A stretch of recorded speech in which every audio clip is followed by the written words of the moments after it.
आपले आता पराठे तयार आहेत। हे पहा, छान मौसूद असे पौष्टिक कोथिंबीर मूग डाळ पराठे आपले तयार आहेत। नमस्कार मंडळी, स्वागत आहे तुमचं आम्ही सातारकर किचन मध्ये।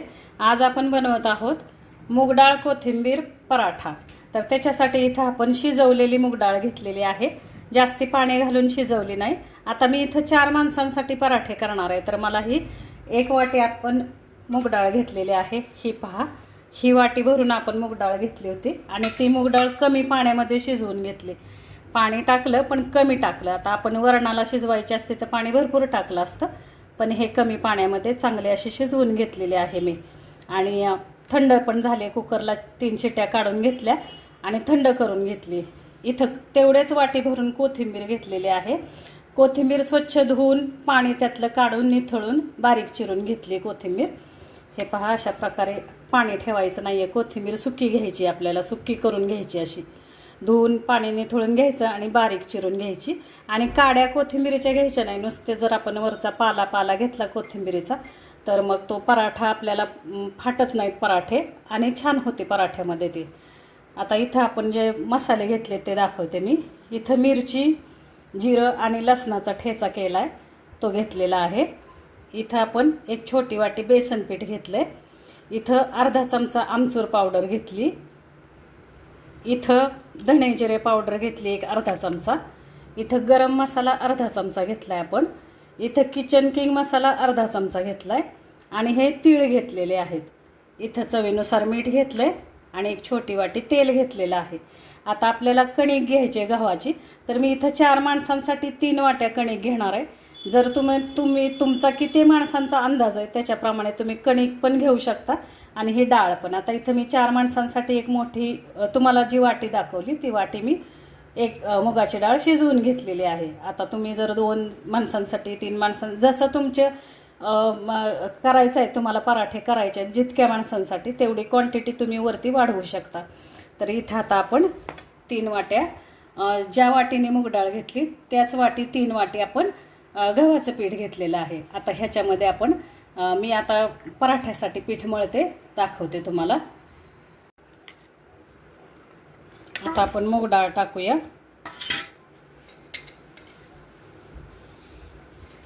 कोथिंबीर टाकूया।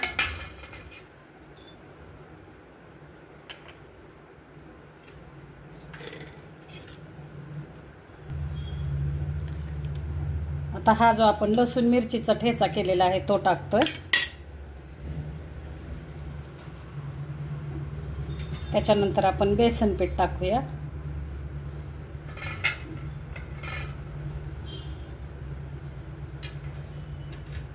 तीळ टाकूया।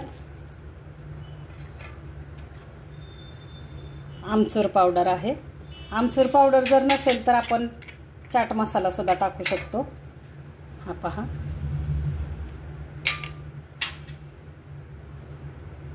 किचन किंग मसाला 1 चमचा।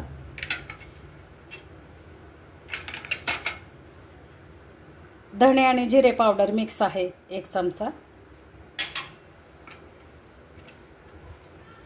हा गरम मसाला 1 चमचा आहे।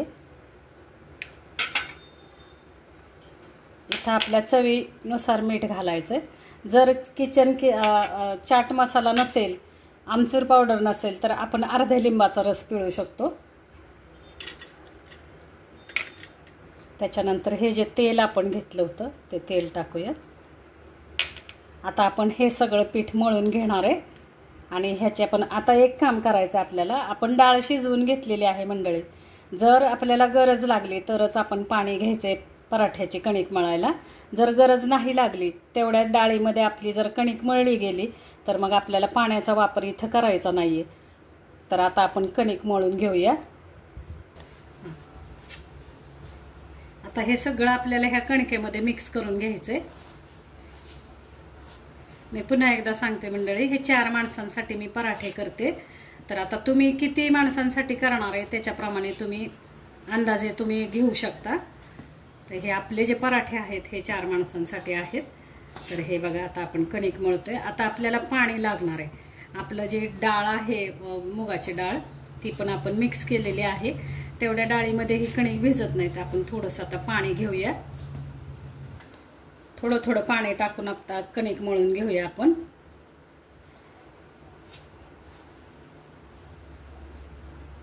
आपण कणिक मळून झाले की दाखवते मी. आपले आता कणिक मळून झालेले आहे.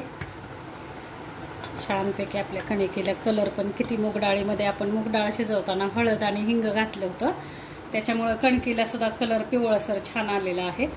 आता हे अशा प्रकारे आपण एक अर्ध्या तासासाठी झाकून ठेवूया कणिक आणि मग पराठे लाटायला घेऊयात. आपण आता हे कणिक छानपैकी कणिक आपली भिजलेली आहे. अर्धा तास आपण भिजत ठेवली होती कणिक. छानपैकी तयार झाली पराठ्याला आपल्या. आता आपण ह्याचे उंडे करून घेऊया.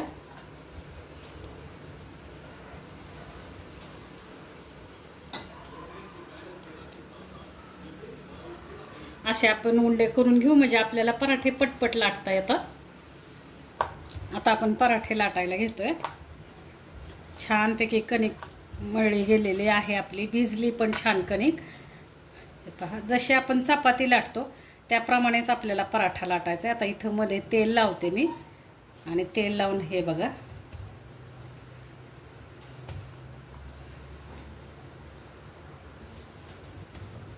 जशी आपण घडीची चपाती लाटतो त्याप्रमाणेच आपल्याला हा पराठा पण लाटून घ्यायचा आहे. जर तुम्हाला घडीची चपाती नसेल जमत तर तुम्ही कोणत्या पद्धतीने, ज्या पद्धतीने चपाती करता तसे तुम्ही हे पराठे करू शकता. जास्ती जाड ठेवायचं नाही आणि जास्ती एकदम पातळ पण नाही आपल्याला करायचा पराठा. मीडियम लाटायचा आहे. हा मी लाटून दाखवते तुम्हाला.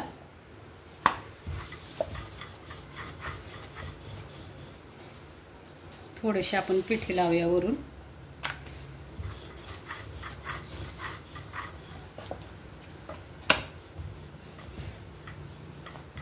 अशा प्रकारे आपण जे कोथिंबीरीचा पराठा करतोय ना मंडळी, तर ह्या ठिकाणी आपण मेथी सुद्धा अशी बारीक एकदम चिरून मेथी पराठा पण खूप छान लागेल. मूग डाळ टाकायची, मेथी चिरून बारीक घ्यायची आणि मेथी मूग डाळ पराठा सुद्धा खूप छान होतो बरं का. आता हा आपण मूग डाळ जी घातलेली आहे त्याच्यामुळे हे पराठे पौष्टिक तर होतातच पण चवीला सुद्धा खूप छान चविष्ट लागतात. त्याच्याबरोबर कोथिंबीरीची चव पण पराठ्याला खूप छान लागते. आता हा पराठा आपला लाटून झालेला आहे आणि हे पहा, आपण मूग डाळ घोटून घेतलेली नाहीये, घोटून घेतलेली नाही, त्याच्यामुळे ही मूग डाळ आपल्याला वरती दिसते. शिजवलेली तर मूग डाळ आहेच आपली, पण न घोटल्यामुळं अशी पराठ्याच्या वरती दिसते आपल्याला. आपल्याला मूग डाळ पराठा करायचा तर ही डाळ अशी चवीला जेवताना पण छान लागते आणि हे पहा दिसायला पण छान दिसते. तर आता आपण हा पराठा भाजून घेऊया. तवा गरम झालेला आहे आपला, तव्यावरती टाकलाय मी पराठा. तर ह्या ठिकाणी पराठ्याला तुम्ही तेल लावू शकता, तूप लावू शकता, बटर लावू शकता. तुमच्या आवडीप्रमाणे तुम्ही कोणतंही ऑइल इथं वापरू शकता. आणि जर तुम्हाला वेट लॉससाठी पाहिजे असेल तर तुम्ही काहीही न लावता एक अर्धा चमचा तुपामध्ये पराठा शेकवून घेतलात तरी खूप छान लागतो. आता हा पराठा आपण भाजून घेऊया.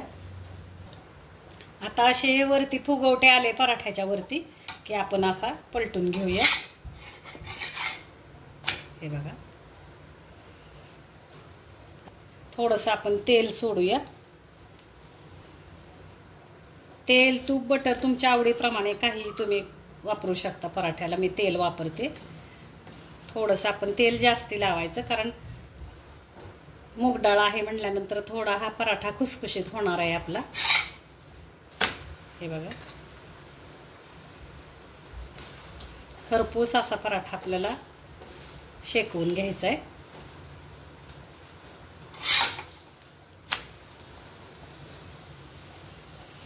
आपण थोडंसं ह्याच्यामध्ये बेसन पीठ सुद्धा वापरलेलं आहे, त्याच्यामुळं पराठ्याला ह्या चव पण छान येते आणि थोडा पराठा असा खुसखुशीत होतो. हे बघा, छानपैकी असा दाबून दाबून आपल्याला हा पराठा भाजून घ्यायचा आहे. हा पराठा छानपैकी आपला भाजून झालेला आहे. आता आपण काढून घेऊया. आता एक पराठा मी तुम्हाला तूप लावून दाखवते. हा अशा प्रकारे आपण काढून घेतलाय.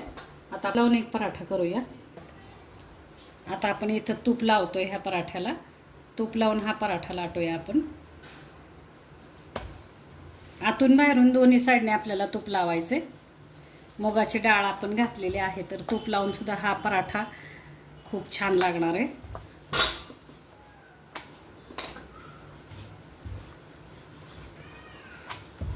थोडंसं पीठ जास्ती लागतंय, आपण जे मूग डाळ घातली त्याच्यामुळे थोडं खाली चिकटलं जातंय, तर त्याच्यासाठी थोडं आपल्याला पिठी लावायची आणि मग लाटायचा पराठा। जास्ती जाड नाही जास्ती पातळ नाही असं लाटून घ्यायचं आहे। आपण जी हिरवी मिरची लसूण जिऱ्याचा ठेचा घातलाय त्याच्यामुळे सुद्धा खूप छान टेस्ट येते आणि कोथिंबीरीची टेस्ट येते ती वेगळीच, आणि शिवाय आपण जी मूग डाळ शिजवून घातली त्याचीही टेस्ट छान लागते ह्या पराठ्याला, त्याच्यामुळे हा पराठा खूप टेस्टी होतो बरं का। मी नेहमी करते, आज आपण व्हिडिओ केलेला आहे।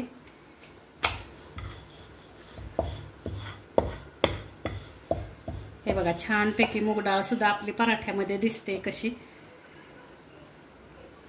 आता आपण शेकून घेऊया।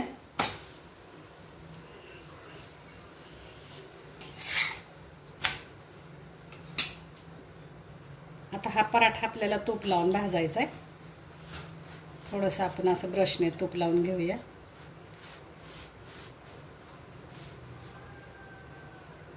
आता ह्या ठिकाणी तुम्ही बटर सुद्धा वापरू शकता।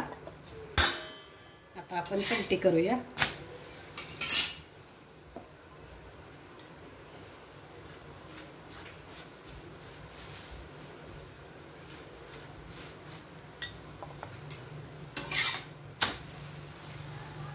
हा पराठा आपण दह्याबरोबर खूप छान लागतो।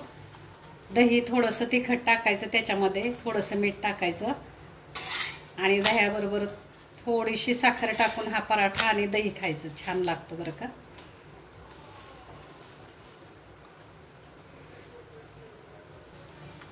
लहान मुलांना देताना आपण हा सॉस बरोबर सुद्धा देऊ शकतो।